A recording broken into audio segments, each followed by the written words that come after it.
Hello, my name is Terrence Stevens, and I would like to talk about quarantine and self-improvement. During this troubled time, we're advised to stay indoors and social distance while the coronavirus struts about the world. We're told to stay in quarantine for a few weeks, which turn into months. A little about quarantine. Quarantine is where an individual or small group of people isolate themselves from the world. Isolation leads to depression. In the article, Hopelessness Depression, a theory-based subtype of depression, it was stated that de-emphasize causal attributions because inferred negative consequences and inferred negative characteristics about the self are also postulated to contribute to the formation of hopelessness, and in turn, the symptoms of hopelessness depression. Now we know a little about depression and quarantine. Let's have a look at self-improvement. At the first 2 weeks of quarantine, I thought nothing of it. I thought 2 weeks of nothing. How mistaken I was. Those 2 weeks turned into quarantine will end this July. How I spent the first weeks of quarantine was a series of snacking, binge watching Netflix, screwing up my sleep schedule, and playing way too many video games. Once I realized quarantine was going to be a while, then it hit me. I will have a whole chunk of time on my hands. Throughout my life, I've been trying to apply self-improvement to become the best person I can be. What better time to work on my behaviors and habits than now? Self-improvement is the best way to spend our quarantine. Sometimes it's hard to improve because of bad habits. This is why you need a plan. What I have been trying to improve is my eating habits. My plan is to cook my meals, which also improves my cooking abilities, to make sure I'm eating healthy. Another weakness I have is studying. I procrastinate everything, so I made a plan to set my alarm every morning so I remember to study. Now let's talk about some health benefits of self-improvement. Why would you want to start self-improvement? Number 1, there are many health benefits to self-improvement. For example, in the article, self-compassion increases self-improvement motivation. They made an experiment in which I recorded the outcomes of each experiment.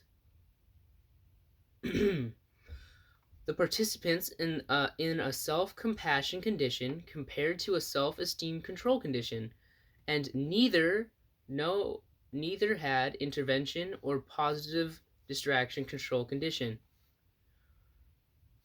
The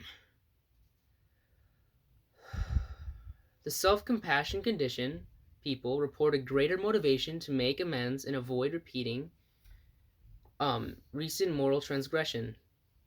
In experiment 2, they spent more time studying for a difficult test followed by an initial failure.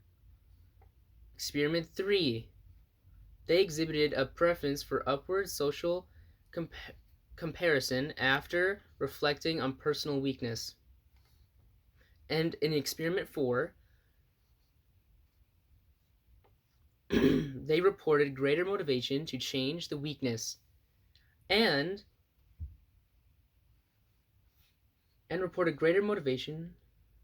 These findings suggest that, somewhat paradoxically, taking an accepting approach to personal failure may make people more motivated to improve themselves.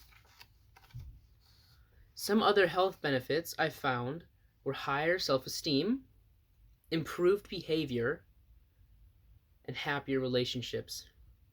Cool, right? Now let's talk about what's the difference between self-improvement versus self-evaluation social comparisons.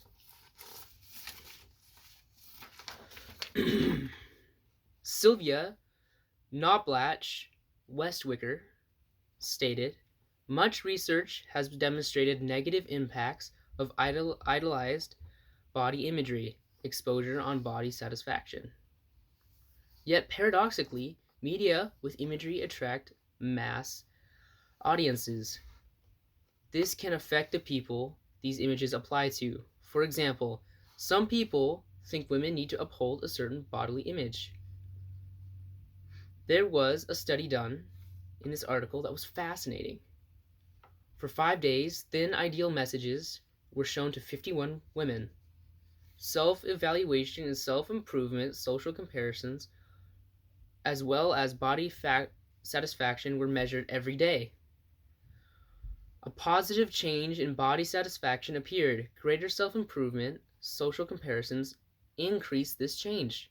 And greater self evaluation, social comparisons reduced it. This suggests that self improvement and self evaluation, social comparisons are very different and have very different effects. Self improvement is the best way to spend your quarantine. We should all work on self improvement while in quarantine because we all want to become the best people we can be. How are you becoming the best person you can be?